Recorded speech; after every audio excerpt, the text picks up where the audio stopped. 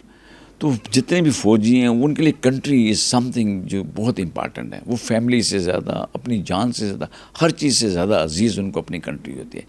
ایک تو وہ میں نے کہا نا نیچرل فینامنا کہ وہی لوگ آتے ہیں آرم فورسز میں جن کا پیشن ہوتا ہے، جو یہ چیزیں سمجھتے ہیں، اور یہ نیچرل انگریڈینٹ بھی ہے.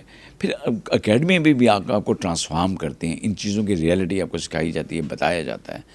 تو اٹس اے بڑی ایزی گیم. لوگ کہتے ہیں نا کہ فوجی بیوقوف ہوتے ہیں، ایک ٹرم ہم یوز کرتے ہیں. یس دے آر رائٹ. میں ابھی آپ کو کہوں نا کہ گن ایک آپ پکڑ لیں، ایک لائیو گن میں پکڑتا ہوں، چلیں ایک دوسرے پہ فائرنگ کرتے ہیں. You will never agree with me کہ میں کیوں فائرنگ کروں، میں کیوں مروں. فوج میں دونوں بندوں کو جو بارڈر کے کراس بیٹھے ہوتے ہیں دونوں کو پتہ ہوتا ہے کہ ہم نے ایک دوسرے پہ گولیاں چلانی ہیں، اور ولنگلی دونوں بیٹھے ہوتے ہیں. جو بھی وائلیشن کرتا ہے دوسرا اس کو مار دیتا ہے. تو یہ وہ گیم ہے جو فورسز میں پہلے دن سے سکھائی جاتی ہے، اور آخری دن تک آپ کے اندر وہ جذبہ ہوتا ہے کہ میں نے اپنے ملک کے چپے چپے کا ڈیفنس کرنا ہے، اس کی حفاظت کرنی ہے. تو چونکہ آپ کے اندر وہ انگریڈینٹ پہلے سے بھی ہوتا ہے، پھر اس کو آپ کو ٹرین کر دیا جاتا ہے، پھر آپ لوائل ہوتے ہیں اپنی کنٹری کے ساتھ. You always sacrifice your life. پھر آپ کو غم نہیں ہوتا جان جانے کا. اور پھر اللہ تعالیٰ نے آپ کو پتہ نا شہادت کا رتبہ بھی ہے ہمارے لیے. تو یہ بھی ایک بہت بڑا انسینٹیو ہوتا ہے جو فورسز میں لوگ ہوتے ہیں. ان کو پتہ ہوتا ہے کہ اگر ہمیں گولی لگ بھی گئی تو ہم مریں گے نہیں، ہم ہمیشہ ہمیشہ کے لیے امر ہو جائیں گے، ہم زندہ رہیں گے، ہم شہید ہو جائیں گے. بالکل سر. اچھا، جب آپ پاس آؤٹ ہوئے اس کے بعد آپ نے آپریشنل ونگ جوائن کر لیا پاکستان نیوی کا، تو اس میں آپ کا اس ٹینیور میں آپ کا کیسا رہا؟ بڑا اچھا کویشچن ہے آپ کا کہ آپ نے آپریشن برانچ جوائن کی. پہلے تو میں یہ بتا دوں کہ نیوی کی 4 میجر برانچز ہیں، چھوٹی چھوٹی بہت ساری برانچز ہیں. ایک آپریشن برانچ ہے. آپریشن برانچ کو اسی طرح جس طرح F-16 کا پائلٹ ہوتا ہے، مین جو برانچ ہے وہ آپریشن برانچ ہے. پھر ایک لاجسٹک برانچ ہے ہماری. پھر ہماری الیکٹریکل انجینئرنگ جس کو ویپن انجینئرنگ بھی ہم کہتے ہیں، وہ پھر میرین انجینئر جو ہمارے شپس کے انجینئرس ہوتے ہیں. یہ 4 مین برانچز ہیں. تو پہلے تو آپ میں سے ایک برانچ آپ کو ملتی ہے، وہ آپ کی چوائس ہوتی ہے جنرلی، تو آپ اپنی چوائس سے برانچ لے لیتے ہیں. ایون آپریشن برانچ یا کوئی بھی برانچ ملنے کے بعد بھی جو پاکستان نیوی ہے یہ 4 ڈائمینشنل نیوی ہے. 4 ڈائمینشنل کا مطلب ہے اس کے 4 ایسے ونگ ہیں جو بعد میں آپ آپٹ کر سکتے ہیں، جوائن کر سکتے ہیں. فار ایگزامپل اب آپ نے فیصلہ کرنا ہے کہ آپ نے سرفیس شپس پہ رہنا ہے، یا آپ نے سبمرین فورس جوائن کرنی ہے، بلو دی واٹر آپ نے سروس کرنی ہے، یا آپ نے ایویشن جوائن کر کے ابو دیز آسمان پہ اڑنا ہے آپ نے جہازوں کے اوپر جا کے. تو وہ آپ نے فیصلہ کرنا. اور چوتھی جو ڈائمینشن ہے ہماری وہ ہے میرینز، جو لینڈ فورسز ہیں. تو نیوی میں ہمیشہ یو ایس نیوی کی بھی اگر آپ بات کریں تو ان کی بھی میرین فورس ہے جو کوسٹل ایریا میں آپریٹ کرتی ہے، کوسٹ کے اوپر، کوسٹ کی حفاظت کرنے کے لیے، یا کوسٹل ایریا میں جو رہتے ہیں ہمارے انسٹالیشن کی حفاظت کرتے ہیں. تو ہماری ایک پیدل فورس بھی ہوتی ہے. تو نیوی ایک واحد فورس ہے پوری دنیا میں جس کی 4 ڈائمینشنز ہیں، یا سرفیس شپس میں، یا سبمرینز میں، یا نیول ایویشن میں آپ، یا پھر آپ لینڈ پہ آپریٹ کرتے ہیں as a marine, naval marines. تو میں آپریشن برانچ میں تھا، اور میری ساری زندگی پھر میں نے سرفیس شپس کے لیے آپٹ کیا. تو جتنی بھی لائف پھر آپ کی گزرتی ہے پھر سرفیس شپس پہ گزرتی ہے.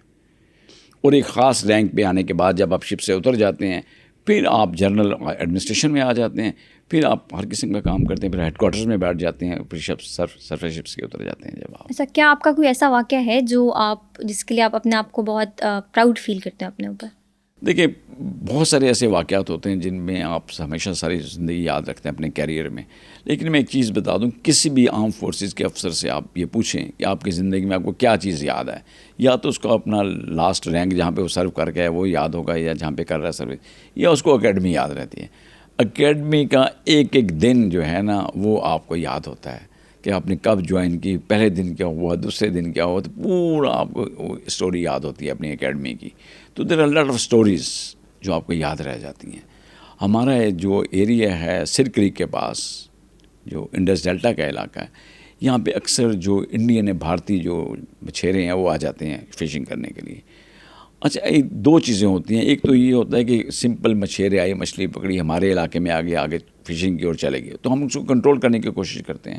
اور کنٹرول اس لیے بھی کرنا ضروری ہوتا ہے کہ یو ڈونٹ نو کہ فشر مین جو آ رہے ہیں فشر مین ہی ہے کہ اس کے گار میں کوئی اور تو نہیں آ رہا. تو یو آلویز کنٹرول. تو جب ان کو کنٹرول کرتے ہیں تو پھر فائرنگ وہ بھی کرتے ہیں، فائرنگ ہو جاتی ہے، اس طرح کے انسیڈنٹ ہو جاتے ہیں. تو اس طرح کے بڑے سارے انسیڈنٹ ہوتے ہیں جو آپ کو یاد رہ جاتے ہیں پھر زندگی میں، کہ میں فلاں جگہ لڑا تھا اگینسٹ اسمگلر، اگینسٹ فشر مین جو دوسری کنٹریز کے آئے ہوتے ہیں، ایلیگل فشنگ کرتے ہیں. سم ٹائم نارکوٹکس لوگ اسمگل کرنے کی کوشش کرتے ہیں. بڑے بڑے چیلنجز ہوتے ہیں سمندر میں آپ کو, تو ان کے اگینسٹ جب آپ فائر کرتے ہیں تو ادھر سے بھی پھر آپ کو آتی ہے فائرنگ ہوتی ہے. ہم نے سنا ہے ہسٹری میں کہ ایک بحری قزاق جو سی پائریٹس ہیں ان کا ایک کانسیپٹ ہے, کیا وہ لوگ ابھی تک بھی موجود ہیں؟ دیکھیں جو بحری قزاق جس کو پائرٹس کہتے ہیں یہ صدیوں سے چلا آ رہا ہے. It's an old phenomena. یہ صدیوں سے چلا آ رہا ہے, یہ کل بھی تھا, یہ آج بھی ہے اور یہ آئندہ بھی رہے گا. دا اونلی تھنگ از کہ یہ اپنی شفٹ کرتے رہتے ہیں ایریاز کو. دیر واز اے ٹائم جب یہ ساؤتھ چائنا سی میں بڑے ہوتے تھے, بڑے انسیڈنٹ ہم سنتے تھے کہ ساؤتھ چائنا سی میں آئے دن کوئی نہ کوئی بحری قزاق نے کوئی شپ پکڑ لیا, کوئی بوٹ کیپچر کر لی, رینسم مانگا پھر ان سے. پھر یہ شفٹ ہوا تو بے آف بنگال میں آ گئے, تو بے آف بنگال میں بہت انسیڈنٹ ہوتے رہے. پھر آپ انہوں نے موو کر کے جو لیٹسٹ ابھی ہے پچھلے 10-12 سال سے, یہ زیادہ ہاٹ اسپاٹ جو بنا ہے وہ صومالین کوسٹ ہے, ریڈ سی کے پاس. اب آئے دن آپ کو اس طرح کے انسیڈنٹ ملتے ہیں. آلدو کو اس کو بڑا کنٹرول کر لیا ہے, لیکن اگر آپ 2009, 10, 11 کی فگر دیکھیں that was the highest peak. یہ کرتے کیا ہیں کہ جو ابھی فار ایگزامپل اگر صومالیہ کی ہم ایگزامپل لے لیں تو وہ لوگ جو کوسٹل ایریا میں رہتے ہیں, کوسٹل کمیونٹی کے لوگ ہیں, انہوں نے اپنے ٹیررسٹ گروپ بنائے ہوئے ہوتے ہیں, گینگسٹرز ہوتے ہیں. یہ مل کے پھر کسی چھوٹی کشتی میں آتے ہیں اور سمندر میں آ کے کسی بڑے جہاز کے اوپر چڑھ جاتے ہیں اور اس کو پھر یہ کنٹرول کرتے ہیں. ویپنز ان کے پاس ہوتے ہیں. جنرلی جو مرچنٹ شپس ہوتے ہیں جن میں تجارت کے لیے استعمال ہوتے ہیں ان پہ ویپنز نہیں ہوتے, تو یہ ان پہ چڑھ کے پھر ان کو کنٹرول کرتے ہیں, ان کو ہائی جیک کر لیتے ہیں. جب یہ ہائی جیک کرتے ہیں پھر رینسم منی مانگتے ہیں, تاوان مانگتے ہیں ان کے اگینسٹ, یہ کہ اتنے پیسے دے دو, اتنے $1,000,000 دو تو ہم چھوڑ دیں گے. وہ پھر یہ $millions ڈیمانڈ کرتے ہیں, لے کے چلے جاتے ہیں. لیکن اس کو کنٹرول کیا جا رہا ہے, ابھی کافی حد تک کنٹرول ہو گئے ہیں یہ اس علاقے میں. 2 گروپ ہیں اس وقت جو ڈفرینٹ کنٹریز کے جو نیول شپس ہیں انہوں نے بنائے ہوئے ہیں.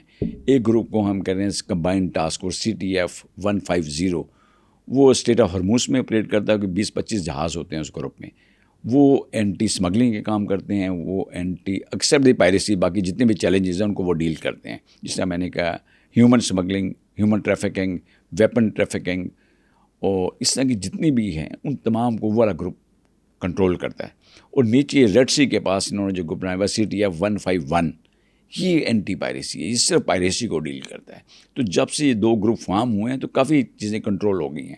جو بہت سارے چیلنجز تھے اس علاقے میں اس پہ کافی کنٹرول ہے. کیا پاکستان نیوی اس کا پارٹ ہے؟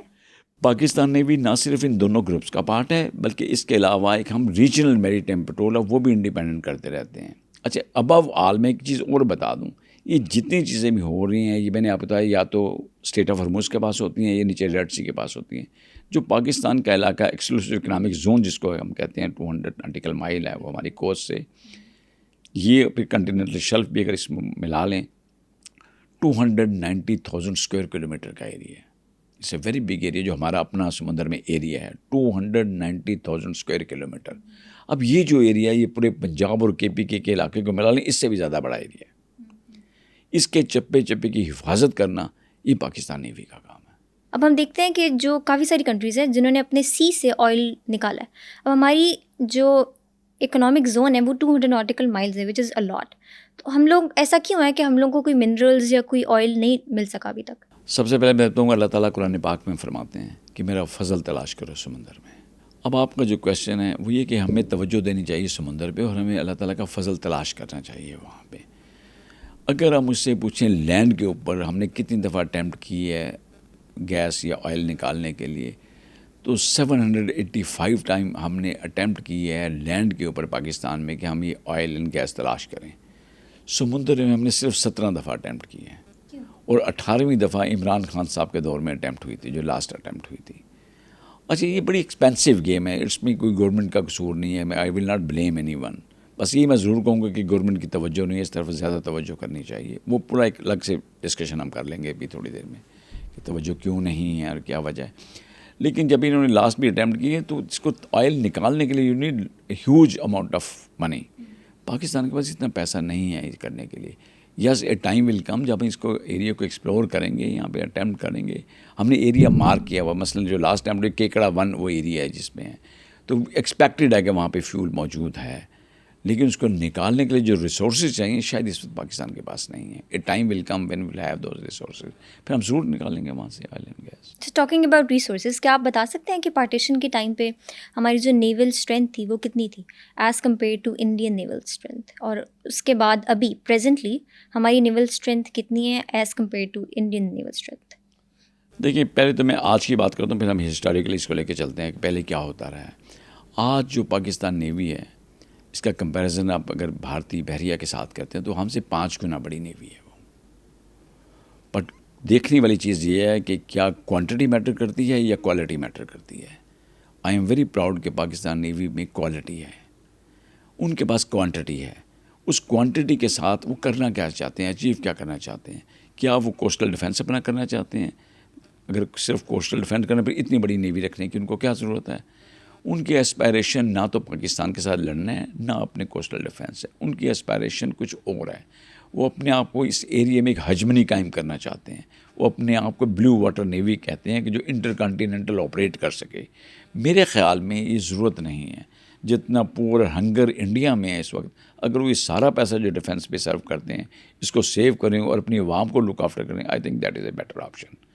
بٹ چونکہ ایک خپت ہے ان کو کہ ہم نے اپنے آپ کو دنیا میں یہ منوانا ہے کہ ہم بھی بہت بڑی پاور ہیں, اس کے لیے وہ اپنی نیوی مینٹین کر رہے ہیں اور اس کو انکریز کرتے جاتے ہیں. ویپن سینسر اکوپمنٹ ایکسپونیشنلی انکریز کرتے ہیں.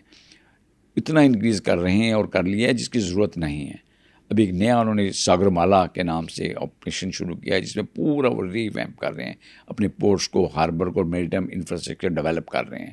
تو اتنا بڑا انفراسٹرکچر ڈیولپ کرنے کی کیا ضرورت ہے یا نہیں, اس کا ایک ٹرو انالیسس کرنے کی ضرورت ہے انڈینس کو, اور پھر ان کی گورنمنٹ اور عوام کو سوچنا چاہیے کہ وہ کر کیا رہے ہیں وہاں پہ. Why they are wasting so much of money. اب آ جاتے ہیں پاکستان پہ. اکنامک کنڈیشن آپ نے پوچھا, جب پاکستان بنا تو اکنامکلی جو وہ شیئر ان کو ملنا تھا انڈیا سے, تو وہ پہلے تو ان کو پیسوں کو وہ شیئر ہی نہیں ملا, بڑے کم اس میں سے ملے. باقی انہوں نے روک لیا ہمارا. From where we started navy میں بڑے تھوڑے شپس تھے جب یہ آئی ہے, چند بارنگ فیو 2-3 میزائل بوٹس, 1-2 بڑے پرانے جہاز تھے ان کے پاس جو پاکستان کے حصے میں آئے. بٹ پھر ہم نے مڈ 50s میں جب سیٹو اور سینٹو کو جوائن کیا تو اس کے تحت ہمیں فائنینشیل ایڈ ملی فرسٹ ٹائم امریکہ سے. تو مجھے اچھی طرح یاد ہے کہ 6 ڈسٹرائر جن پہ ہم نے بھی سرو کیا وہ 50s کے تھے. اس معاہدے جو ہے تو ان کے تحت ہمیں ملنے تھے, وہ 17 میں ملے پھر ہمیں آ کے. تو تھوڑی سی اسٹرینتھ جو بوسٹ ملا پاکستان نیوی کو وہ پھر ان ڈسٹرائر جو 6 تھے ہمارے پاس ان سے ملا, جو ان معاہدوں کے تحت ہمیں ملے, آلدو کہ وہ 70s میں ہمیں ملے. بٹ اس کے بعد ہم ریلائی ہمیشہ برٹش نیوی پہ کرتے ہیں, جو رائل نیوی ہے اس پہ زیادہ ڈپینڈنس تھی ہماری, انہیں سے ہم آزاد ہوئے تھے. تو پھر ہم نے کچھ اس وقت بھی انہوں نے جب آزاد ہوئے تھے ہم شپس ہمیں دیے, لیکن پھر انہوں نے ہمیں آ کے 90s میں ہمیں دیے, انہوں نے 6 ہمیں فریگیٹ دیے, تو ان پہ ہم ریلائی کرتے رہے. بٹ دین ایک یہ بھی سوچ آئی کہ ہمیں ہمیشہ ویسٹ کی طرف دیکھنے کے بجائے, امریکہ یا برٹش کی طرف دیکھنے کے بجائے, we should adapt a policy of look east. ایک تو ہمیں انڈیجینیس اپنی طرف سوچنا چاہیے کہ ہم خود کیا بنا سکتے ہیں. دیکھیں اگر ہم ہمیشہ ریلائی کرتے رہیں گے ویسٹ کے اوپر یا کسی اور کے اوپر تو پھر آپ کچھ کر نہیں سکتے. میں تو بڑا شکر گزار ہوں امریکنز کا کہ انہوں نے ہم پہ سینکشن لگائیں. جب سینکشنز لگائیں تو ہمیں خیال آیا کہ ہمیں خود بھی کچھ بنانا چاہیے. پھر ہم نے چائنا کے ساتھ مل کے کام شروع کیا. F-22P فریگیٹس ہم نے بنوائے ان سے, وہ بڑے زبردست بھی 2004-05 میں بننا شروع ہوئے. وہ 4 جہاز بن کے آئے, اس میں ٹرانسفر آف ٹیکنالوجی بھی 2 جہاز بنے وہاں پہ F-22P جو چائنا میں بنے شنگھائی میں, اور 2 جہاز بھی کراچی شپ یارڈ میں بنے. یعنی ہم نے ٹرانسفر آف ٹیکنالوجی کے ساتھ ان سے ٹیکنالوجی بھی لے لی اور پھر 2 جہاز خود بھی بنائے. اچھا اس کے بعد دوبارہ پھر ان کے ساتھ ہم نے ایک اور کانٹریکٹ کیا. وہ اپنے پاپا جو F-54 کلاس جو تھے, F-54 کلاس وہ جہاز ان سے بنائے, وہ بھی بڑے زبردست بنے. اور وہ بھی اسی طرح سیم تھا کہ جو یہ 54 کلاس کے ہم نے بنوانے, 2 وہاں بنیں گے 2 یہاں بنیں گے. اس پہ بھی پھر دوبارہ ٹرانسفر آف ٹیکنالوجی ہوئی تو 2 جہاز پھر ہم نے یہاں بنوائے. بٹ اس کے ساتھ ساتھ پھر ہم نے ٹرکش نیوی کے ساتھ بھی کنٹریکٹ کیا, بیلجیم کلاس جہاز وہاں سے بنائے. پھر ہم نے رومانیہ کے ساتھ کیا, ان سے بھی جہاز لیے. تو اب ہم کسی ایک کنٹری پہ ڈیپینڈنٹ نہیں ہیں. ایک تو انڈیجنس کیپیبلٹیز ہمارے پاس آ گئی ہے, چاہے وہ سبمرینس بنانے کی ہو, چاہے وہ ہمارے شپس بنانے کی ہو. وہ انڈیجنس کیپیبلٹی ابھی پاکستان نیوی میں, اور پھر جو ہمارا کراچی شپ یارڈ ہے وہاں پہ شپس بنتے ہیں, سبمرینس بنتی ہیں.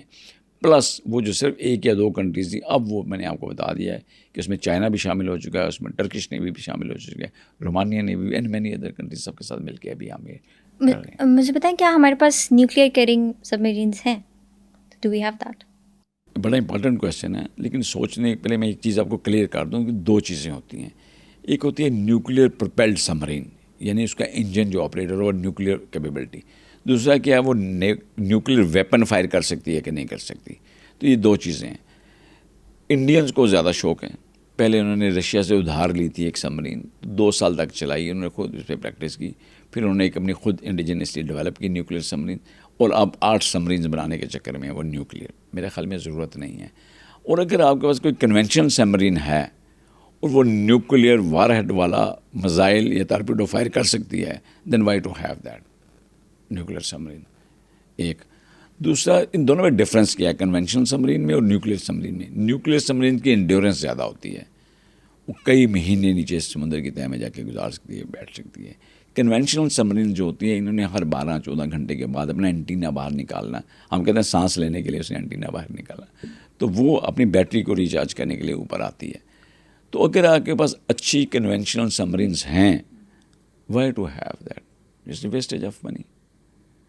اور میں ہمیشہ ایک بات کہتا ہوں کہ پوری دنیا کے لیے، نہ صرف انڈین اوشن کی میں بات کروں، باقی کنٹریز کی بھی، we have enough destruction on land. بڑی جنگیں لڑ لی ہیں. آپ سمندر کو تو رہنے دیں، ادھر کو تو میری ٹائم ٹریڈ کے لیے اس کو نا ایک اللہ تعالیٰ نے آپ کو دی ہے، جہاز چلتے ہیں، ٹریڈ ہوتی ہے پوری دنیا کی. وہاں بھی ہم جنگیں لے کے جانا چاہتے ہیں، وہاں بھی آرمز ریس میں شامل ہونا چاہتے ہیں، وہاں بھی we want to fight against each other. اس کو لینڈ تک ہی رہنے دیں، اس کو سمندر میں نہ لے کے جائیں. اچھا سر، اگلے کوشچنس کے لیے نا ایک ٹرم ہے بلو اکانومی، آپ کی کتاب بھی اس پہ، تو اس کا سمجھنا ضروری ہے. کیا آپ ہمیں بتا سکتے ہیں کہ بلو اکانومی کی ٹرم آپ کیوں یوز کرتے ہیں؟ آپ نے ایک کتاب لکھی ہے اس پہ، واٹ ڈز بلو اکانومی مین؟ اچھا، میں بلو اکانومی کی ڈیفینیشن بتانے سے تھوڑا سا پہلے اگر آپ کے پاس وقت آتا ہے، ایک چیز آپ کو بتا دوں. میں جب سے پاکستان بنا ہے اور جب سے آپ پیدا ہوئی ہیں، ایک چیز سنتی آ رہی ہے پاکستان میں کہ پاکستان نازک موڑ سے گزر رہا ہے. پاکستان کی اکانومی بڑی فرجائل ہے، ڈالرز ہمارے پاس نہیں ہیں، ہم بڑی پور نیشن ہے. ان تمام باتوں کا جو جواب ہے نا، ان کا تمام کویسچنس کا، وہ ہے بلو اکانومی. وہ اکانومی جو سمندر سے ریلیٹڈ ہے، چاہے وہ شپ بریکنگ کی ہو، چاہے وہ شپ میکنگ کی ہو، شپ یارڈس کے بارے میں ہو، وہ پورٹس کے بارے میں ہو، وہ ہاربرز کے بارے میں ہو، ایون فشری کے بارے میں ہو، فشنگ پروڈکٹس کے بارے میں ہو، میری ٹائم ٹریڈ کے بارے، وہ تمام اکانومی جو سمندر سے ریلیٹڈ ہے، اس سے آپ کتنے پیسے ارن کر رہے ہیں، انکلوڈنگ میری ٹائم ٹورزم. اگر ہمارا فوکس اس طرف ہو جائے تو یو کین امیجن کہ billions of dollars we can earn. تو میرے خیال میں جو نازک موڑ سے گزرنے وہ ختم ہو جائے گا ہمارا. اور جو ہم ہمیشہ بات کرتے ہیں کہ ہمارے پاس ڈالرز نہیں، تو ہمیں توجہ دینی چاہیے سمندر کی طرف. ہو کیا رہا ہے پاکستان میں؟ ہماری جتنی بھی پالیسیز ہیں نا، وہ لینڈ اورینٹیڈ ہے، لینڈ فکسیٹڈ کنٹری ہے. ہم ہمیشہ لینڈ پہ پروجیکٹس کنسیو بھی کرتے ہیں، سوچتے بھی ہیں اور پھر ڈیلیور بھی کرتے ہیں. آپ موٹر ویز کو لے لیں، آپ اورنج ٹرین لے لیں، آپ یو نیم اینی تھنگ، سارے پروجیکٹ آپ کو یہاں نظر آئیں. میں بھی کیونکہ وہ دکھتا ہے، اس سے ووٹ آئے گا، اس سے آپ کو ووٹ ملتے ہیں. سمندر میں جو چیزیں آپ ڈیولپ کرتے ہیں شاید عوام کو اس طرح نظر نہ آئیں، بٹ دا آنسر از سی. جس کنٹری نے بھی ورلڈ میں توجہ دی ہے اس کے اوپر، وہ کنٹری بڑی سکسیسفل، ان کی اکانومی نے بہت بوسٹ کیا ہے. الفرڈ مہان ہے ایک امریکن تھیورسٹ، وہ کہتا ہے کہ whoever we rule on the waters we rule on the land. اگر سمندر میں آپ کا کنٹرول بڑا زبردست ہے تو آپ لینڈ پہ بھی کنٹرول کر سکتے ہیں. تو اس کے لیے ضروری ہے کہ وہ تمام چیزیں جو سمندر ریلیٹڈ ہیں اس کو ہم ڈیولپ کریں، اس کو آپریٹ کریں. میں ایک ایگزامپل آپ کو دیتا ہوں. جو فشری ہے، فشری ڈپارٹمنٹ، اگر پاکستان میں سمندر میں سے ہم فش نکال لیں اور اس کو ایکسپورٹ کریں دوسری کنٹریز میں، اس سے جو ڈالر ملیں، پاکستان کی کیپیسٹی کیا اور ہم کر کیا رہے ہیں. اس وقت پاکستان کی جو کیپیسٹی ہے وہ 3 to 4 billion $US per annum ہم کما سکتے ہیں اس سے. لیکن افسوس کے ساتھ میں بتاؤں کہ پچھلے 77 ایئرز میں ہم نے $500 بلین بھی نہیں کمایا. 400-450 ملین کی فش ہم ایکسپورٹ کرتے ہیں. صرف فشری پہ توجہ دے دے تو how much money we can ارن. ہمارا شپ یارڈ جو ہے، there was a time late 70s اور ارلی 80s میں کہ ہم چائنا کے لیے جہاز بناتے تھے اس شپ یارڈ میں، ہم گلف کنٹریز کے لیے جہاز بناتے تھے اس شپ یارڈ میں. لیکن افسوس کہ آج ہم اپنی تو انڈیجنس میں نے بتایا وار شپس بھی بنا رہے ہیں، مرچنٹ شپ بھی بنا، کیپیبلٹی ہے، لیکن 1954 میں یہ جہاز بنا اور آج تک ایک ہی وہ ہے شپ یارڈ ہے ہمارے پاس. 1954 سے لے کے آج تک ہم دوسرا شپ یارڈ نہیں بنا سکے. ہمیں مزید شپ یارڈ بنانے کی ضرورت ہے، ہمیں مزید اس کے اوپر کام کرنے کی ضرورت ہے. اسی طرح اگر ہم سے شپ بریکنگ انڈسٹری کی بات کریں، what is ship breaking industry, میں بڑی تفصیل سے آپ کو بتاتا ہوں. کوئی بھی جہاز ہوتا ہے نا، اس کی جو ایج ہوتی ہے وہ 30 ایئرس ہوتی ہے. 30 سال کے بعد اگر آپ اس کو دوبارہ سے ری ویمپ کریں، دوبارہ سے اس کی فٹنگ ٹھیک کریں، سارا کچھ کرنے کے بعد ریپیئر مینٹیننس کے بعد 10 سال آپ اس کو اور چلا سکتے ہیں. یعنی 40 ایئرس کے بعد جہاز کی لائف ختم ہو جاتی ہے. پھر آپ کیا کرتے ہیں، اس کو ڈسمینٹل کرتے ہیں. ڈسمینٹل کرنے کے لیے یارڈس ہیں دنیا میں جہاں پہ یہ ڈسمینٹل.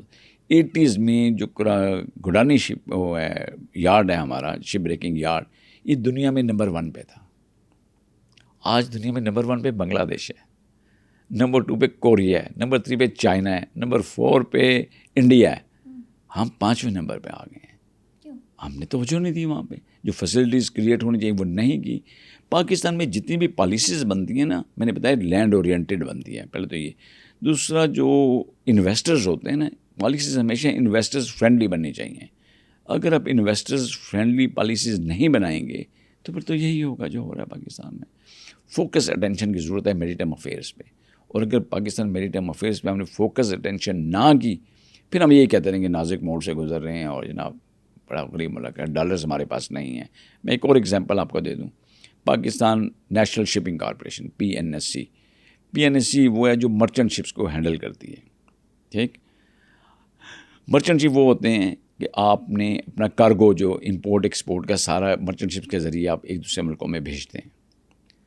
فار ایگزامپل میں ابھی آپ کو کہوں گا آپ نے اپنا گھر شفٹ کرنا ہے تو آپ کہیں گے مجھے 20 فیٹ کنٹینر چاہیے. ٹھیک، تو آپ رینٹ آؤٹ کرتے ہیں، رینٹ پہ ایک ٹرک یا کنٹینر منگواتے ہیں رینٹ کر کے پیسے دے کے اس کو. لیکن اگر کے پاس اپنا ٹرک ہو تو یہ فیسلٹی موجود ہوگی. اب پاکستان کا ٹوٹل کارگو کتنا ہے جو انہوں نے امپورٹ کرنا ہے یا ایکسپورٹ کرنا ہے، اس کے لیے کتنے جہاز ہونے چاہیے تاکہ اپنا سارا خود ہم ہینڈل کریں. اب یو ول بی سرپرائز، 1970 میں ہمارے پاس 74 جہاز تھے مرچنٹ شپس کارگو ہینڈل کرنے کے لیے، پاکستان کا امپورٹ ایکسپورٹ کرنے کے لیے 74 جہاز تھے. آج ہمارے پاس 12 ہیں. کیوں؟ ختم ہو گیا. اس طرح سے اپنی لائف پوری کر کے ہم نے نئے خریدے نہیں ہیں، انویسٹ ہی نہیں کیا. اچھا، چونکہ جہاز 12 رہ گئے ہیں ہمارے پاس، اب ہم کارگو کا کیا کر رہے ہیں؟ اب ہم رینٹ آؤٹ، جو میں نے پہلے آپ کو بتایا کہ رینٹ پہ جہاز لیتے ہیں. جب آپ رینٹ پہ جہاز لیتے ہیں مرچنٹ شپس، کارگو شپس جس پہ آپ نے اپنے کارگو باہر بھیجنا ہے یا منگوانا ہے، وہ پھر آپ سے فریٹ چارجز لیتے ہیں، رینٹ لیتے ہیں، اور فریٹ چارجز آپ پے کرتے ہیں پھر ڈالرز میں. اچھا، ایک طرف آپ کہہ رہے ہیں جی ہمارے پاس ڈالرز نہیں ہیں، دوسری طرف آپ انسیسری ان کو ڈالرز پے کر رہے ہیں بیکاز ہمارے پاس جہاز نہیں ہے. تو اب یہ پالیسی میکرز کو سوچنا چاہیے کہ ہم نے جہاز خریدنے ہیں یا اسی کو رینٹ آؤٹ کر کے فریٹ چارجز پے کرتے رہنا ہے ڈالرز میں. اب ایک چیز میں اور ایڈ کر دوں، فریٹ چارجز. فار ایگزامپل میں آپ کو کووڈ-19 کی ایگزامپل دے دیتا ہوں. اگر کووڈ-19 سے پہلے ایک کنٹینر 20 فیٹ کا امریکہ سے چائنا یا چائنا سے امریکہ جاتا تھا، اس کا جو فریٹ تھا وہ $3,000 تھا. ٹھیک، اور امیجیٹلی کووڈ کے بعد اتنا ایکسپونینشلی رائز کیا کہ ایک کنٹینر جو چائنا سے امریکہ یا امریکہ سے چائنا جائے وہ $3,000 والا $18,000 پہ پہنچ گئے. اتنا زیادہ اس کا فریٹ چارجز بڑھے. ایک تو یہ وہ ایکسپونینشلی. اچھا، اگر وہاں پہ جس طرح کوئی چیلنجز میں نے آپ کو بتایا پائریسی کے چیلنجز ہیں، یا ابھی جو ریڈ سی میں ہو رہا ہے، ہوتیز نے بڑا کنٹرول کیا، وہ فائرنگ کرتے ہیں جہازوں کے اوپر. اب وہ جو مرچنٹ شپ کے آنرز ہیں وہ اپنے شپس نہیں وہاں بھیجتے یا اس راستے سے نہیں گزرتے، اور جو لوگ اس کو آپریٹ کرتے ہیں وہ بھی ریلیکٹنٹ ہے کہ ہم نے نہیں جانا. آپ کہتے ہیں نہیں جی ہمارا کارگو آپ لے کے جائیں، وہ کہتے ہیں ٹھیک ہے بٹ ڈبل دی فریٹ. پھر وہ آپ سے جو چارجز ہیں وہ ڈبل کر کے لیتے ہیں یا 3 گنا زیادہ اور لیتے ہیں. 1300 سے بھی double. Now you can imagine how much money we are wasting. We need to have more these cargo ships as early possible. ہمیں کنٹینر شپس کی ضرورت ہے، اپنے ہمارے ہونے چاہیے جتنی جلدی ہو جائے. اور ڈیورنگ وار بھی میں نے آپ کو بتایا کہ فریٹ چارجز ڈبل ہو جاتے ہیں یا ڈبل سے بھی زیادہ ہو جاتے ہیں. تو we have to analyse these things کہ ہم کہاں کھڑے ہوئے ہیں. یہ جو ٹرم بار بار ہم یوز کرتے رہتے ہیں کہ پاکستان کی اکانومی ٹھیک ہے، اس کو ٹھیک کرنے کی ضرورت ہے نا. اور ٹھیک کرنے کے لیے ضروری ہے کہ اسٹیبلٹی ہو، کنسسٹنٹ پالیسیز بنے. اگر آپ کی پالیسیز بھی کنسسٹنٹ نہیں ہیں، آپ کی گورنمنٹ بھی کنسسٹنٹ نہیں ہے، ہر گورنمنٹ آتی ہے اپنا ٹینیور پورا کیے بغیر چلی جاتی ہے، تو پھر پالیسیز تو ایسی ہی بنیں گی. اچھا، میں جب فرسٹ ایئر سیکنڈ ایئر میں تھی نا، مجھے ایک کوشچن بہت برا لگتا تھا. جب ہم اپنا میپ دیکھتے ہیں نا تو ہمارے جو اوشن لگتا ہے نا اس کو انڈین اوشن کہتے ہیں، انڈیا اسے انڈیاز اوشن کہتا ہے. اب سیم لائک دیٹ ایران اور سعودیہ کا کانفلکٹ ہے ایران اس کو پرشین گلف کہتے ہیں, سعودی اسے عربین سی کہتے ہیں. تو why is this region called the Indian Ocean? اگر آپ انڈین اوشن کی ہسٹری اٹھا کے دیکھیں یا انڈیا کی ہسٹری اٹھا کے دیکھیں, یہاں پہ کون لوگ آئے, کون رول کرتے اور کیوں آئے. اگر ہم گھوڑوں کی بات کریں جنہوں نے آگے 200 سال تک یہاں پہ حکومت کی, وہ انڈین سپائسز کے لیے یہاں آتے تھے. جب وہ یہاں کے مسالے خریدنے آتے تھے, یہاں کے انڈین سپائسز کے لیے یہاں آئے پہلی دفعہ, تو انہوں نے آ کے انڈیا چونکہ آتے تھے وہ, تو انہوں نے نام اس کا انڈیا رکھ دیا کہ نہیں انڈیا جا رہے ہیں. تو انڈیا آتے جاتے انہوں نے انڈین اوشن کرنا شروع کر دیا کہ ہمارا جہاز انڈیا اوشن پہنچ گیا. Since then they are called it's Indian Ocean. یہ کوئی اپرووڈ ٹرم نہیں ہے, بٹ ایک جارگن ہے جو بہت سارے لوگ اس کو استعمال کرتے ہیں. اگر آپ مجھ سے پوچھیں تو اس پورے ایریے میں اگر آپ دیکھیں, یہ آسٹریلیا سے شروع ہو کے کیپ آف گڈ ہوپس جو افریقہ کا باٹم ہے ٹچ کرتا ہے, وہاں تک کا اس کا علاقہ, اور اوپر آ کے پھر پاکستان سب سے اوپر ہے. اس میں تمام گلف کنٹریز اس کے ساتھ ٹچ کرتے ہیں. تو یا تو اس کا نام ہمیں عربین اوشن رکھنا چاہیے بیکاز کوئی 10 کے قریب عربین اسپیکنگ کنٹریز اس کو ٹچ کرتی ہیں, یا افریقن اوشن رکھنا چاہیے بیکاز 7-8 افریقن کنٹریز اس کو ٹچ کرتی ہیں. تو اس پہ ڈبیٹ ابھی شروع ہوئی ہے, کافی لوگوں کو اس پہ اعتراض ہے کہ انڈیا از ون کنٹری, تو اتنے بڑے اوشن اس کو آسٹریلین اوشن کیوں نہیں کہتے ہیں, why it is called Indian ocean. تو اب لوگوں نے اس پہ بات کرنا شروع کر دی ہے کہ اس ایک کنٹری کے اوپر نام نہ رکھیں, یا تو عربین اوشن رکھیں اس کا, تاکہ عربک اسپیکنگ کنٹریز ہیں وہاں پہ, وہ نہیں رکھنا تو افریقن اوشن رکھیں, تو کیونکہ افریقن بہت ساری کنٹریز اس کو ٹچ کر دیں. تو this is very important question. But یہ وہ ہے جو میں نے آپ کو کہا تھا غلط العام ہے, یہ لوگ بولتے بولتے بس اس کا نام ہی پکا کر دیا انڈین اوشن. اچھا سر, ہم اس سے پہلے بات کر رہے تھے اکانومی کی, رائٹ. اگر ہمارے پاس ایک ایئر کرافٹ کیریئر ہوتا تو that could have helped us in trading as well. ہم اپنی شپس کو زیادہ سیکیورٹی پرووائڈ کر سکتے ہیں. جو 7 آپ بتا رہے ہیں کہ ہمارے پاس کارگو شپس ہیں, ان کی سیکیورٹی بھی صحیح ہوتی ہے. تو اگر ہمارے پاس ایک ایئر کرافٹ کیریئر ہوتا تو ہم ان کی سیکیورٹی بہتر کر سکتے. تو ہمارے پاس ایئر کرافٹ کیریئر کیوں نہیں ہے؟ ایئر کرافٹ کیریئر کس کے پاس ہونا چاہیے اور کس کے پاس نہیں ہونا چاہیے, پہلے ہم یہ دیکھ لیتے ہیں. تو جو ہمارے پاس 12 جہاز ہیں, جس میں آپ نے صحیح کہا کہ کچھ 7 کے قریب آپ نے بولا, تو 7 مرچنٹ جہاز ہیں, باقی آئل ٹینکرز ہیں, سارے ملا لیں تو 12 کے قریب ہمارے جہاز ہیں. جو ایئر کرافٹ کیریئر ہوتا ہے وہ مرچنٹ شپس کو سیکورٹی نہیں دیتا. مرچنٹ جو ایئر کرافٹ کیریئر تو یہ ہوتا کیوں ہے اور کس لیے یوز ہوتا ہے, میں آپ کو ایکسپلین کر دیتا ہوں. ایئر کرافٹ کیریئر وہ فلوٹنگ ایئرپورٹ ہوتا ہے جس پہ ہوائی جہاز لینڈ کر سکتے ہیں. تو اگر آپ نے کئی ہزار میل دور جا کے لڑنا ہے, فار ایگزامپل برٹش نے فاکلینڈ کے ساتھ اگر جنگ لڑی 8000 کلومیٹر دور جا کے, تو ان کے پاس کوئی ایسا ایئر کرافٹ نہیں کہ جو اڑے ہوا میں اٹیک کرے فاکلینڈ پہ 8000 کلومیٹر دور جا کر واپس آ کے لینڈ کر جائے, بیکاز اس کی انڈیورنس اور کیپیسٹی ہوتی ہے, فیول کیپیسٹی ہوتی ہے ہوائی جہاز کی. تو جو بھی آپ کا جہاز اڑتا ہے ایئر فورس کا, پاکستان کا اڑے تو انڈیا پہ اٹیک کر کے واپس لینڈ کر سکتا ہے, اور انڈیا سے اڑے تو وہ بھی پاکستان کے پہ اٹیک کر کے واپس جا کے لینڈ کر سکتا ہے. تو نہ تو ہم نے کہیں بہت دور جا کے ہزاروں میل دور جا کے کہیں جنگ لڑنی ہے, نہ انڈیا نے لڑنی ہے. مگر انڈیا کے پاس پھر بھی 2 ایئر کرافٹ کیریئر انڈیا کے پاس ایک تھا, پھر 2 ہے, اب تیسرا بھی ہے.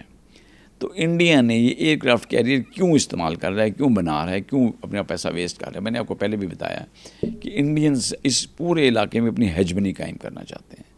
وہ اپنے آپ کو پروو کرنا چاہتے ہیں کہ ہم بلو واٹر نیوی ہیں اور ہم انٹر کنٹیننٹل بھی لڑ سکتے ہیں. اب چودھری صاحب کا کنسیپٹ تو یہ ہے کہ ہمارے پاس یہ سب کچھ ہے, کیا اس کی ضرورت ہے؟ اگر انہوں نے پاکستان کے ساتھ جنگ لڑنی ہے تو آئی وش کہ وہ اپنا ایئر کرافٹ کیریئر لے کے آئیں. That will be the biggest target جو ہم اچیو کریں گے. ایک سینٹر آف گریوٹی ان کی ہوگی جس کو ہم تباہ کریں گے. جب بھی میری باتیں آپ نوٹ کر لیں, جب بھی پاکستان کے ساتھ لڑائی ہوگی وہ ایئر کرافٹ کیریئر کو چھپا دیں گے, وہ لے کے نہیں آئیں گے. ضرورت ہی نہیں ہے ایئر کرافٹ کیریئر کی. میں نے بتایا ان کو جہاز اڑ کے یہاں کے اٹیک کر کے واپس جا سکتا ہے. تو the question is why they are maintaining, وہ they are wasting time, effort and energy. اور اپنی قوم کا میں نے بتایا نا, غریب قوم ہے وہاں پہ, غریب عوام ہے, ان پہ پیسہ لگانے کی بجائے یہ فضول میں سے یہاں پہ پیسہ لگا رہے ہیں. اس کی وار کیپیبلٹی کو نہیں ہے ادر دین کہ انہوں نے کسی اور کنٹیننٹ میں جا کے جنگ لڑنی ہے, جو کہ انہوں نے نہیں لڑنی. جو آپ نے مرچنٹ شپس کی بات کی, ان کی حفاظت کے لیے آپ کو ڈسٹرائر, فریگرس, میڈیم سائز کے جہاز چاہیے ہوتے ہیں, جو ان کے پاس بھی انف ہیں اور ہمارے پاس بھی انف ہیں. اچھا, ابھی ہم بات کرتے ہیں انڈیا پاکستان کی. لیٹس سپوز کہ انڈیا اور پاکستان کی وار ہو جاتی. اب انڈیا اپنا آئل لے رہا ہے ایران سے. سو از اٹ پاسبل کہ ہماری نیول کیپیبلٹی اتنی ہے کہ ہم انڈیا کی جو ٹریڈ ہے جو پاکستان کے اوشن سے ہی ہوتی ہے, ایران سے جب آتا ہے آئل, تو ہم اس کو بالکل روک سکیں, انڈیا کی بلو اکانومی کو افیکٹ کر سکیں؟ دیکھیں, یہ اس کو نیول بلاکٹ کہتے ہیں, ایک ٹرم ہم یوز کرتے ہیں. پہلے ہم دیکھ لیتے ہیں کہ پاکستان کی چیزیں کہاں کہاں سے آتی ہیں. 3 ایسی جگہیں ہیں, چوک پوائنٹس جس کو ہم کہتے ہیں. For example state of Hormuz سے اگر آئل آ رہا ہے تو اسٹیٹ پاکستان آ جاتا ہے, کوئی نہیں اس کو روک سکتا. ریڈ سی سے آتی ہے تب بھی. 10% ہماری تجارت ایسی ہے جو امپورٹ ایکسپورٹ جو نیچے سے آتی ہے ملاقہ اسٹیٹ سے, انڈیا کے قریب سے گزرتی ہے. یس, انڈین کین اسٹاپ دیم, لیکن اگر ہماری جو 10% اگر وہ اس کو اسٹاپ کریں گے تو ان کا 60% اسٹریٹ آف ہرمز سے, گوادر پورٹ سے گزرتا ہے. ہم اس کو بلاک کر سکتے ہیں, اس کو روک سکتے ہیں.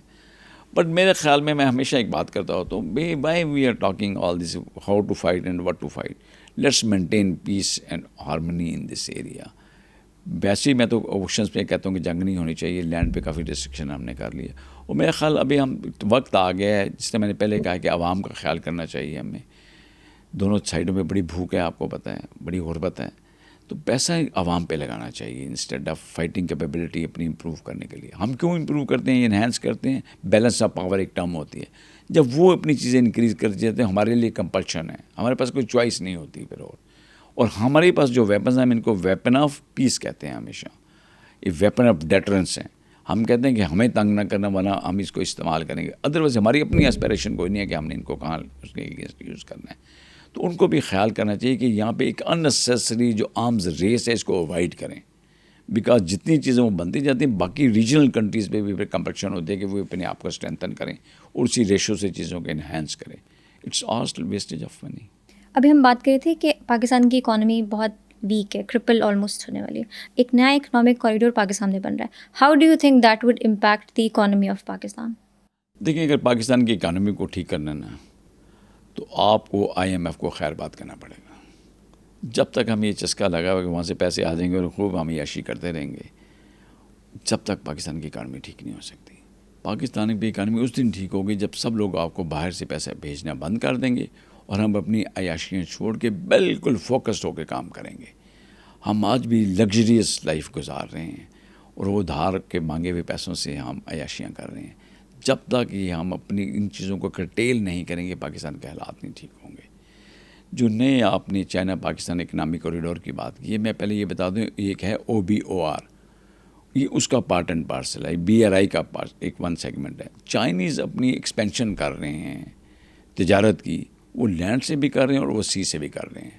اور وہ نہ صرف پاکستان, اس کے 7 بڑے بڑے کوریڈور بن رہے ہیں. وہ جرمنی تک جا رہے ہیں, یورپ میں جا رہے ہیں, وہ رشیا کے اوپر سینٹرل ایشین اسٹیٹ کراس کر کے بھی جا رہے ہیں, وہ افریقہ میں بھی جا رہے ہیں, وہ مڈل ایسٹ میں بھی, بہت ساری کنٹریز میں جا رہے ہیں.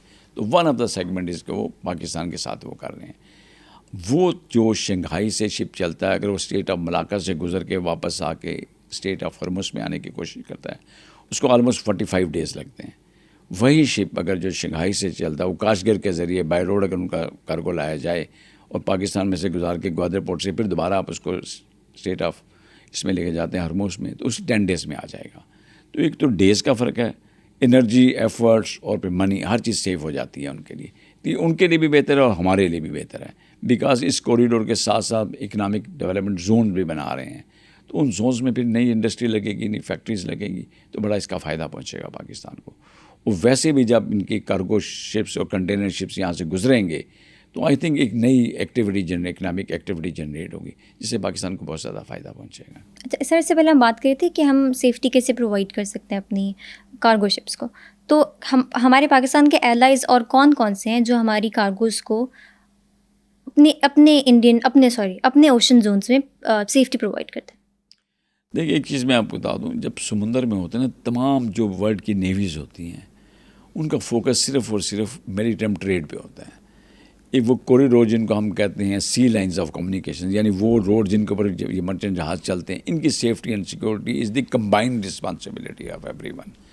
تو وہ تمام مرچنٹ شپ جو سمندر میں چل رہے ہوتے ہیں, مرچنٹ شپس کے اگینسٹ کوئی بھی کام نہیں کرتا ادر دین دی پائرٹس, اور سب کا فرض بنتا ہے, سب ایک دوسرے کی حفاظت کرتے ہیں, ان کو چلنے دیتے ہیں.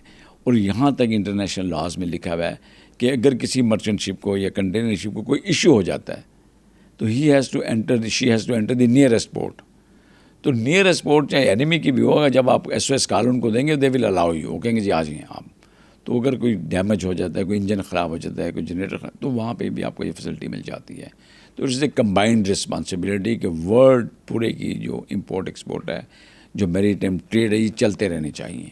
تو ہر کنٹری اپنے اپنے زون میں, اپنے اپنے ایریے میں ان کی سیفٹی اینڈ سیکورٹی کی رسپانسبل ہے. جس طرح یہاں پہ پاکستان نیوی اور پاکستان میری جو ہمارا PMSA ہے, یہ ان کا کام ہی ہے کہ اپنی شپس کو سیکورٹی دیں. ہم لوگ ابھی اکانومی کی بات کر رہے تھے, let's come back to that. ابھی آپ دیکھ رہے ہیں کہ ہمارے بالکل قریب ایران کا ایک کانفلکٹ چل رہا ہے اسرائیل کے ساتھ. How do you think that would impact CPEC and economy of Pakistan? دیکھیں, اگر کسی بھی ریجن میں وار لگتی ہے, خاص طور پہ سمندر کی میں آپ سے بات کرتا ہوں, وہ پورے کا پورا جو ریجن ہوتا ہے سمندر میں, وہ ایریا تو اس کو وار زون ڈکلیئر کر دیا جاتا ہے. سب سے بڑا فیکٹر جو میں نے پہلے آپ کو بتایا کہ جو فریٹ چارجز ہیں وہ ڈبل ہو جاتے ہیں, سم ٹائم ٹرپل یا سے بھی زیادہ ہو جاتے ہیں, and some time people refuse کہ ہم نے وار زون میں آپریٹ ہی نہیں کرنا. تو اگر یہ ہو جاتی ہے, میں نے آپ کو بتایا کہ اس ایریا سے, اسٹریٹ آف ہارمز سے یا انڈین اوشن سے یا ساؤتھ آف پاکستان کا جو کوسٹ ہے, اس سے 72% آف دی ورلڈ آئل گزرتا ہے یہاں سے, اور تقریباً 90% جو ٹریڈ ہے ورلڈ کی وہ بھی اس علاقے سے گزرتی ہے. میجر 3-4 چوک پوائنٹس ہیں اس علاقے میں. تو اس پورے علاقے میں اس کو وار زون نہیں ڈکلیئر ہونا چاہیے, یہاں پہ چیزیں اس طرح نہیں چاہیے. اگر اسرائیل اور ایران کی وار ہوتی ہے تو تمام کنٹریز کی تجارت اور جو انرجی ہے یہ افیکٹ ہوگی. دیٹ از دی ریزن کہ اس کو ریزالو کروانے کی کوشش کی جاتی ہے. دونوں کو کہا جاتا ہے کہ ریسٹرین کریں, دونوں کو کہا جاتا ہے کہ اس میں نہ پڑیں. اور بہت ساری بیک ڈور چینلز پہ نیگوسیشنز بھی ہو رہی ہیں. انٹرنیشنل کمیونٹی بھی بڑی ایکٹیو ہے اس کو جنگ کو رکوانے کے لیے. ڈپلومیٹک ایفرٹس بھی ہو رہی ہیں, اور سی بی ایمز جو ہوتے ہیں اس کی بھی وہاں پہ بات چیت چل رہی ہے. تو میرا خیال ہے کہ یہ کنفلکٹ نہیں بڑھے گا, اس کو روک لیا جائے گا. اگر ہم اس کی دوسری سائڈ پہ دیکھیں تو ہم دیکھتے ہیں کہ انڈیا اور یو ایس کا نیکسز ہو رہا ہے, مطلب وہ دونوں کولیبوریشنس کر کے انڈیا کو زیادہ اسٹرانگ کریں اس ریجن میں. اب اس کا امپیکٹ پاکستان کی اکانومی اسپیشلی سی پیک پہ کیا ہوگا؟ نہیں دیکھیں, اگر تو کسی کا یہ خیال ہے کہ امریکن اور انڈین نیکسس سے چائنا کے اوپر افیکٹ پڑے گا یا سی پیک کے اوپر افیکٹ پڑے گا, میرا نہیں خیال. بیکاز چائنا ہمیشہ وار کو اوائڈ کرتے ہیں اور وہ ٹریڈ پہ فوکس کرتے ہیں. ان کا ٹریڈ جو ہے وہ دیکھیں انڈیا کے ساتھ کتنی چل رہی ہے اس وقت, ان کی ٹریڈ اس ریجن میں باقی تمام کنٹریز کے ساتھ کتنی چل رہی ہے. If every one is involve with China as far as the trait is concern, تو سب کے اسٹیکس بڑے ہائی ہیں. تو اس کو کوئی بھی افیکٹ نہیں کرے گا, نہ یہ چائنا کے ساتھ لڑیں گے اور نہ چائنا کسی اور کنٹری کے ساتھ لڑے گا. بیکاز چائنا کا بھی فوکس ہے کہ اپنے آپ کو اکنامکلی اسٹرانگ کیا جائے, اور ان کو وہ گر پتہ چل گیا, ان کو راز پتہ چل گیا کہ اگر آپ نے اپنے آپ کو اکنامکلی اسٹرانگ کر لیا, سب لوگ آپ کا پھر لک آفٹر کریں گے. تو اس کی انگیجمنٹ جو ہے وہ انڈیا کے ساتھ بھی, وہ گلف کنٹریز کے ساتھ بھی, ایون افریقن کنٹریز کے ساتھ بھی, اور ایشین کنٹریز کے ساتھ بھی, اور خاص طور پہ ان کا فوکس ساؤتھ ایشیا ہے, سینٹرل ایشین کنٹریز کے ساتھ بھی. تمام کو انہوں نے اکنامکلی انگیج کیا ہوا ہے. تو چونکہ انہوں نے اکنامکلی انگیج کیا ہوا, سب کے اسٹیکس وہاں پہ ہیں ان کے ساتھ انوالو, تو میرا نہیں خیال کہ نیئر فیوچر میں چائنا کے اگینسٹ کچھ ہونے والا ہے یا کوئی جنگ لڑیں گے یہاں. گولڈمین سیٹس کی ایک رپورٹ آئی تھی 2022 میں, اس میں وہ کہہ رہے تھے کہ پاکستان 2027 تک دنیا کی 6th لارجسٹ اکانومی بن جائے گا. Do you see that happening? کیا آپ کو ایسا ہوتا ہوا نظر آ رہا ہے؟ اگر پاکستان نے لارجسٹ اکانومی بنی ہے, ویسے تو ایس ای ایف سی بڑا زبردست کام کر رہی ہے آج کل پاکستان میں, بڑی زبردست. ہم نے فوکس تھوڑا سا ٹھیک ہم نے کیا. اگر ہم نے اپنا فوکس درست رکھا اور ہم ٹریڈ کے اوپر زیادہ کیا, ایڈ کی بجائے ہمیں ایڈ کو چھوڑ کے ٹریڈ پہ فوکس کرنا چاہیے, اور ہمیں انویسٹر فرینڈلی پالیسیز بنانی چاہیے. اگر ہم اس میں کامیاب ہو گئے, یس وی ول اچیو دی ٹارگیٹ. اور ہمیں کنفلکٹس کو اوائڈ کرنا چاہیے. دیکھیں, ہمیں پالیسیز کے ساتھ ساتھ فوکس کرنا چاہیے کہ ہم نے کرنا کیا گورنمنٹ انڈسٹری کو ہم نے فوکس کرنا ہے, کیا آئی ٹی انڈسٹری کو ہم نے فوکس کرنا ہے. میں آپ کو ایگزامپل دے دیتا ہوں. 70s میں جب ریفارمز لائے انڈیا میں, تو انہوں نے بات کی اس پہ کہ ہمیں کچھ نئی چیز شروع کرنی چاہیے, اور 90 کے ریفارمز میں انہوں نے پالیسی فائنل کر لی کہ ہم نے جو ہے وہ آئی ٹی کو فوکس کرنا ہے. بلینز آف ڈالرز کی آج انڈسٹری ہے ان کی آئی ٹی کی. اگر آپ بنگلہ دیش کی بات کرتے ہیں تو انہوں نے بالکل فوکس کیا کہ ہم نے اپنی گارمنٹ انڈسٹری پہ فوکس کرنا ہے, اور پوری دنیا کو گارمنٹ, سلک, جوٹ اور گارمنٹ انڈسٹری آج ٹاپ پہ ہیں ان کی. پھر میں نے آپ کو اس کا بتایا ہے کہ جو شپ بریکنگ انڈسٹری ہے ان کی ٹاپ پہ ہے, بیکاز فوکسڈ ہیں وہ سارے. جب 70s میں آگے ڈینگ شوپنگ نے چائنا میں ریفارمز لے کے آیا, اس نے چائنا کے بارڈرز اوپن کیے پورے ورلڈ کے لیے, اس کے بعد کتنا انہوں نے پروگریس کی, کتنی ترقی کی. ہمارا خیال ہمیں بھی لانگ ٹرم پالیسیز بنانی چاہیے یہاں پہ. اب ہمیں بات 2050 کی پالیسیز کی بات کرنی چاہیے. ابھی ہم 2025 یا 2030 کے اوپر فوکس نہیں کرنا چاہیے, 2050 کی پالیسیز بنانی چاہیے. لانگ ٹرم پالیسیز بنائیں, اور ہم جو انویسٹرز فرینڈلی پالیسیز بنائیں. پھر ہم کسی ایک چیز پہ فوکس کریں. I T number 1, textile number 2, agriculture number 3, blue economy number 4, اس کا کیا بنائیں, اور پھر ہر ایک کی ایسی پالیسیز بنائیں کہ جو کامیاب ہوں گے. ابو آل, جب تک ہماری جان IMF کے سے نہیں چھوٹے گی, ہم کامیاب نہیں ہو سکتے. جب تک ہمیں لون ملتے رہیں گے ہمارا یہی حال رہے گا. ہم لوگ دیکھتے ہیں کہ پاکستان کے ساتھ جس طرح ابھی کچھ کنٹریز کا ذکر کرے تھے, ان کی اکانومی پاکستان سے کافی بہتر ہے. اگر ہم ڈائریکٹلی بنگلہ دیش کی ایگزامپل لے لیں, اور پاکستان کے بعد 1971 میں آزاد ہوا, تو اس کی اکانومی اسٹل پاکستان سے بہتر ہے. تو پاکستان میں ایسا کیا مسئلہ ہے کہ ہم لوگوں کی اکانومی نیچے ہی جائے جا رہی ہے؟ 2 چیزیں ہیں. ایک تو کنسسٹنسی آف دی گورنمنٹ. اگر آپ کے باقاعدہ الیکشن ہو رہے ہیں, ایک ٹرم پوری کرتی ہے گورنمنٹ, پھر دوسری گورنمنٹ آتی ہے وہ اپنی ٹرم پوری کرتی ہے, تیسری آتی ہے اپنی ٹرم پوری کرتی ہے. Consistency in the government. پھر دوسرا پالیسیز میں. ہمارے یہاں کیا ہو رہا ہے, نہ تو گورنمنٹ کنسسٹنٹ آ رہی ہیں نہ یہ پالیسیز بنا رہے ہیں. اور اگر آپ نے کوئی اچھی پالیسی بنا بھی دی, جب میں آؤں گا تو میں اس کو کہوں گا جی یہ ٹھیک ہے نہیں ہے, اس کو چھوڑ دیں, یہ میری پالیسی سے لیں. جب میں ہٹوں گا تو کوئی اور آئے گا وہ اپنی پالیسی سے لے آئے گا. تو we keep changing, flip flop ہم کرتے رہتے ہیں, اپنی پالیسیز کو چینج کرتے ہیں. ہماری پالیسیز بھی انٹرمیڈنٹ ہیں اور ہماری گورنمنٹ بھی بڑی فریکوینٹلی چینج ہوتی ہے. اور گورنمنٹ کے اندر بھی پھر بائیفرکیشن ہے. آپ بیوروکریسی میں دیکھ لیں, پالیسی میکرز میں دیکھ لیں, everyone has his own group. ان کو لے کے آتے ہیں, پرانے کی پالیسیز کو ختم کرتے ہیں, نئی پالیسیز بنا دیتے ہیں. تو جو انویسٹرز ہوتے ہیں پورے ورلڈ میں وہی چیزیں دیکھتے ہیں, وہ کہتے ہیں نہیں آپ کی پالیسیز کنسسٹنٹ نہیں ہے. آج اگر آپ نے فار ایگزامپل کسی انڈسٹری پہ ٹیکس فری کیا گارنٹی کہ کل والی آنے والی گورنمنٹ اس پہ دوبارہ ٹیکس نہیں لگائے گی؟ تو انڈیا, بنگلہ دیش, ایون سری لنکا, بہت ساری کنٹریز اس ریجن میں ایسی ہیں ساؤتھ ایشیا میں جہاں پہ کم از کم جو گورنمنٹس ہیں نا کنسسٹنسی ہے ان میں. پھر ان کی پالیسیز میں بھی کانسٹنٹ پالیسیز ہیں ان کی, اور وہ ریویو کرتے رہتے ہیں, ٹارگٹ کرتے رہتے ہیں, بڑی سوچ بچار کے ساتھ وہ لانگ ٹرم پالیسیز بناتے ہیں, پھر ان کے عمل درآمد بھی کراتے ہیں. ہماری یا تو پالیسیز بنتی نہیں ہیں, بانجے تو امپلیمنٹ نہیں ہوتی. اس سے پہلے نا ہمارے پاس پوڈ کاسٹ میں شمشاد احمد صاحب آئے ہوئے تھے, ہی ایکس فارن سیکریٹری. تو ان کا پوائنٹ آف ویو یہ تھا کہ دنیا میں آپ کہیں پہ بھی دیکھ لو, جن کنٹریز نے اکنامکلی اپنے آپ کو امپروو کیا ہے وہاں پہ ڈکٹیٹرشپ تھی. Do you agree with that? دیکھیں, میں ڈکٹیٹرشپ اور ڈیموکریسی پہ بعد میں بات کرتا ہوں. میں بڑی سمپل ایگزامپل دیتا ہوں. If you have money you have friends, you lose money you lose friend. آپ اپنی فیملی میں دیکھیں, آپ کی فیملی جو بندہ رچ ہے, جس کے پاس انف ریسورسز ہیں, اکنامکلی اسٹرانگ ہے, وہ فیملی میں بھی اس کی پاور ہے, اس کی فرینڈس میں بھی پاور ہے, ریلیٹیوز میں بھی اس کی پاور ہے. سیم از دی کیس جس بندے کے پاس کنٹری لیول کے اوپر اگر اسٹرانگ اکانومی ہے آپ کی تو لوگ آپ کے ساتھ ہیں. اب ہم بات کر لیتے ہیں کہ ڈیموکریسی ہونی چاہیے یا ڈکٹیٹرشپ ہونی چاہیے. ڈکٹیٹر جب بھی آتے ہیں پاکستان میں ان کو ایک ایڈوانٹیج ہوتی ہے. وہ ایڈوانٹیج کیا ہوتی ہے کہ لانگ ٹرم کے لیے آتے ہیں, 8-10 سال کے لیے آتے ہیں. ان 8-10 سال کے لیے وہ پالیسیز بناتے ہیں اور ان کو پھر لے کے چلتے ہیں اپنے ساتھ. جب وہ کنسسٹنٹ پالیسیز ہوتی ہیں اور پھر جو انویسٹرز ہوتے ہیں ان کو بھی یہ یقین ہوتا ہے کہ ان 10 سال میں کم از کم یا 15 سال میں پالیسیز چینج نہیں ہونی, تو آ کے یہاں پہ انویسٹ کرتے ہیں. انویسٹرز کی ایگزامپل اسی طرح ہے کہ اگر آپ دانہ ڈالیں اور کبوتر آ کے بیٹھنا شروع ہو جائیں تو ایک ایک کر کے کبوتر آتا ہے, جو بہت بڑا جھنڈ بن جاتا ہے کبوتر کا جو بیٹھا دانہ چگنا ہوتا. آپ ایک فائر کریں تو سارے کبوتر اکٹھے اٹھ جاتے ہیں. تو جو ہی یہاں پہ کوئی اسٹیبل گورنمنٹ ہٹتی ہے تو سارے کے سارے انویسٹر چلے جاتے ہیں, اور جب تک انسٹیبل گورنمنٹس رہتی ہیں یہاں پہ وہ واپس نہیں آتے. تو یہ ایک ریزن ہے کہ جب ڈیموکریسی کو ہٹا کے جو کہ ہماری چل ہی نہیں رہی, ہر 2-3 سال کے بعد ایون ود ان دی اگر آپ دیکھیں نا جو 5 ایئرس کی ان کو ٹرم ملتی ہے اس میں بھی 2 پرائم منسٹر چینج ہوتے ہیں. What ever is the reason, ہم یہ ڈسکس نہیں کر رہے, بٹ وہ کنسسٹنسی تو نہیں ہے نا. تو اس کنسسٹنسی نہ ہونے کی وجہ کیا ہے؟ ویک رکھا جاتا ہے پولیٹیشینس کو. اس میں پولیٹیشینس کا اپنا بھی قصور ہے اور بہت سارے ایکسٹرنل ایلیمنٹس ہیں وہ بھی پلے کرتے ہیں اس میں. اگر یہ پولیٹیشین اسٹرانگ ہوں اور یہ ٹھیک پالیسیز بنائیں, عوام ان کے ساتھ ہوں. دیکھیں نا, اگر یہ ویک ہیں تبھی تو ہر دفعہ یہ ریجیکٹ ہو جاتے ہیں, ووٹ کسی اور کو مل جاتا ہے. اگر ان کی پالیسیز ٹھیک ہوں, ایون عوام ان کے ساتھ ہو, تو پھر یہ اسٹرانگ ہوں. یہ بھی 10 سال کے ٹینیور کریں دوبارہ آئیں یہاں پہ.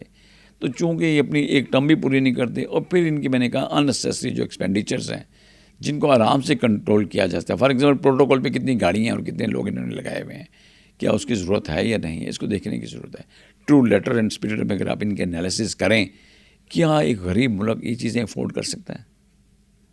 کیا لینڈر جو ہمارے ہیں, چاہے وہ IMF کے لوگ ہوں, چاہے ورلڈ بینک کے ہوں, چاہے ایشین ڈیولپمنٹ بینک کے لوگ, جب وہ پاکستان آتے ہیں, اسلام آباد آتے ہیں, پریزیڈنسی اور پرائم منسٹر ہاؤس کو دیکھتے ہیں, وہ حیران ہو جاتے ہیں کہ یار ہم ان کو لون دینے آئے تھے, ان کے تو دفاتر ہم سے بہت بہتر ہیں, ان کے تو بلڈنگز ہم سے بہت بہتر ہیں, دے آر مور رچ, ان کی گاڑیاں ہم سے بہتر ہیں.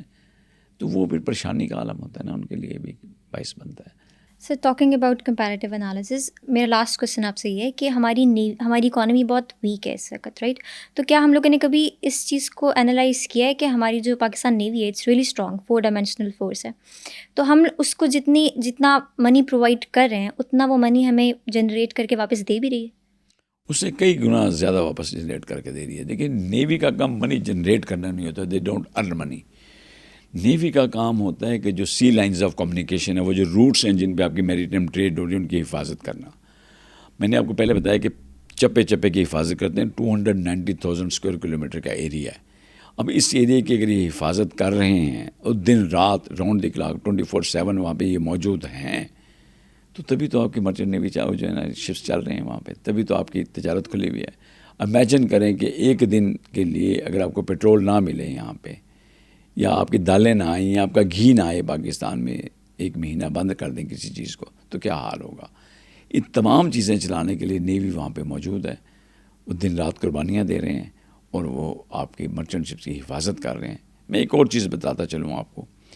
نیوی از اے بال گیم جو ہے نا تھوڑی ڈفرینٹ ہے باقی فورسز سے.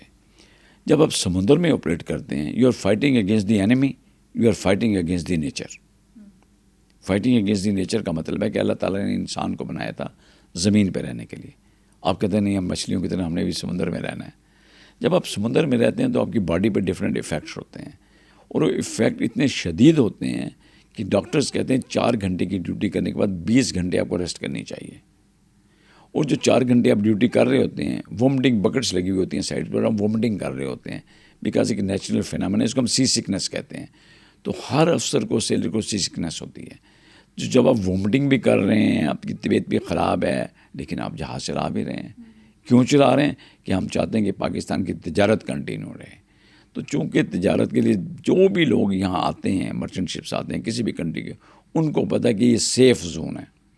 یہاں پہ پائرٹس ہمیں تنگ نہیں کریں گے، یہاں پہ اسمگلرس ہمیں تنگ نہیں کریں گے، یہاں پہ ٹیررسٹ ہمیں تنگ نہیں کریں گے. کوئی واقعہ آپ کو پاکستان ایزی میں نہیں ملے گا because all the time our navy is present over there. ان کی حفاظت کرتی ہے. یہ لوگ پھر تجارت چلتی رہتی ہے. اس تجارت سے جو بھی چیزیں ارن کر رہا ہے پاکستان، اس کا ڈیو شیئر جو ہے وہ نیوی کو جاتا ہے. بیکاز باحفاظت یہاں شپس لائے بھی جاتے ہیں اور واپس بھی ان کو پہنچایا جاتا ہے اپنی ڈیسٹینیشن پہ.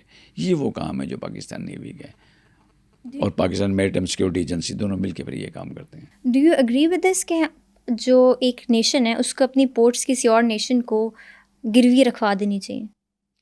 بالکل نہیں رکھوانی چاہیے. میں نے آپ کو پہلے کہا جس طرح ہمارے پاس شپس کم ہیں، اس طرح پورٹس بھی کم ہیں ہمارے پاس. پورٹس کی ہسٹری اگر آپ مجھ سے پوچھیں پاکستان میں، تو سب سے پہلے جو پورٹ بنی کراچی پورٹ ٹرسٹ بنی تھی، KPT جس کو ہم کہتے ہیں کراچی میں. یہ بنی تھی 1886 میں. 1882 میں بننا سٹارٹ ہوئی، 1886 میں جا کے پھر کمپلیٹ ہوئی. اس وقت گوروں نے یہاں پہ بہت زیادہ جو گندم کی پیداوار تھی اور کپاس کی پیداوار تھی، اس کو ایکسپورٹ کرنے کے لیے یہ بنی تھی پورٹ. کب بنی تھی؟ 1886 میں. اس کے بعد ایک لانگ گیپ آ جاتا ہے. 1974 میں آگے دوسری پورٹ ہم نے بنائی، پورٹ قاسم. 1974 کے بعد پھر 2003 میں سٹارٹ کیا میں نے گوادر پورٹ، 2005 میں آ کے کمپلیٹ ہوئی. اگر آپ مجھ سے پوچھیں جتنی ہماری ٹریفک ہے، جتنی ہماری امپورٹ ایکسپورٹ ہے، پاکستان میں کم سے کم 14 پورٹس ہونی چاہیے. صرف 3 پورٹس ہیں ہمارے پاس. اور جو 3 پورٹس ہیں، کیا اس کو بھی ہم گروی رکھ دیں؟ تو یہ سوچنے کی بات ہے. میں نے پہلے آپ کو ایگزامپل دیا شپس کی کہ 70s میں 74 جہاز تھے ہمارے پاس، ٹھیک، اور آج ہمارے پاس 12 جہاز رہ گئے ہیں. ہمیں نئے جہاز لینے کی ضرورت ہے. اسی طرح ہمیں نئی پورٹس، نئے ہاربرس ڈیولپ کرنے کی ضرورت ہے. اگر پاکستان نے ترقی کرنی ہے نا تو blue economy is the only answer. We have to look toward sea. سمندر میں جب ہم چیزوں پہ کام کریں گے، اس کو ڈیولپ کریں گے، تو آپ ترقی کریں گے. دنیا میں آپ کہیں بھی وزٹ کرنے چلے جائیں، کسی بھی کنٹری میں چلے جاؤ آپ، سب سے پہلے لوگ آپ کو کہیں گے چلیں آپ کو سی سائڈ پہ لے کے چلتے ہیں، میری ٹائم ٹورزم کی طرف آپ کو لے کے جاتے ہیں. ہم نے اپنا میری ٹائم ٹورزم ڈیولپ ہی نہیں کیا. اوور آل ٹورزم کی آپ کریں تو لیس دین 1% ہم جو اوور آل اکانومی میں ایڈ کرتے ہیں ٹورزم سے. اور پاکستان میں ٹورزم کی کسی سے بھی آپ بات کریں، یہاں پہ کہیں گے جی مری چلتے ہیں. جس کے بعد تھوڑے سے زیادہ پیسے ہیں، مری سے تھوڑا آگے ناران کا خان کی بات کرتا ہے. اور تھوڑے سے زیادہ پیسے ہیں، سہولت والا بندہ کہ جی چترال چلتے ہیں. جس کا بہت زیادہ پیسوں کا تھا جی گلگت بلتستان. کبھی آپ نے سنا ہے کسی نے کہا ہوگا میں نے اور مارا جانا ہے، پسنی جانا ہے، جفنی جانا ہے، گوادر جانا ہے؟ وہاں جاتے نہیں ہیں لوگ. کیوں نہیں جاتے؟ پیسوں کی بات نہیں ہے، خوشحالی کی بات نہیں. وہاں پہ ہم نے ٹورزم کو ڈیولپ ہی نہیں کیا.